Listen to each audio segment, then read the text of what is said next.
আসসালামাইকুম, শুভ সকাল। আজ পবিত্র জুম্মার দিন। আমি মোহাম্মদ হাফিজুর রহমান আপনাদের সাথে চলে আসলাম নতুন একটি কন্টেন্ট নিয়ে। আসলে এই যে জুম্মার দিন শুরু হলে আমরা সকলে কি করি, সকাল সকাল যে বাজার, আমরা যাদের ফ্যামিলি আছে, পরিবার আছে, দেখা যায় আমরা সকাল সকাল ঘুম থেকে উঠে সকালে বাজার, মর্নিং ওয়ার্কে যাই, বাজার করি। বাজার শেষ করে সবজি টবজি যা কেনা লাগবে নিয়ে বাসায় আসি, গোসল দেই। গোসল দেওয়ার পরে দেখা যায় যে আমরা আসলে তোমার নামাজ এইটাকে মাথায় রেখে, নামাজ তো প্রতিদিনই পড়তে হবে, একটা বাধ্যতামূলক না। আমরা যারা মুসলিম তাদের সবারই 5 ওয়াক্ত নামাজ পড়া উচিত। কিন্তু তারপরে দেখা যায় আমরা অনেক সময় অনেকটা পারি না।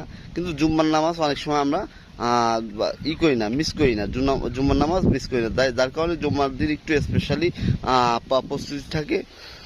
তো সেই প্রস্তুতি নিয়ে আজও আমি বের হলাম। এখন দেখা যাচ্ছে আপনাদের সাথে দেখা হবে ইনশাল্লাহ অন্য কোনো জায়গায়, অন্য কোনো ভিডিওতে। সবাই ভালো থাকবেন, সুস্থ থাকবেন। সবাই আজ বেশি বেশি আমার জন্য দোয়া করবেন। আমিও দোয়া করি আপনারা সবাই ভালো থাকুন, সুস্থ থাকুন, শান্তিতে থাকুন। আপনাদের সকলের মনের ইচ্ছা পূরণ হোক, এই প্রত্যাশা নিয়ে বিদায় নিচ্ছি। আল্লাহ হাফেজ।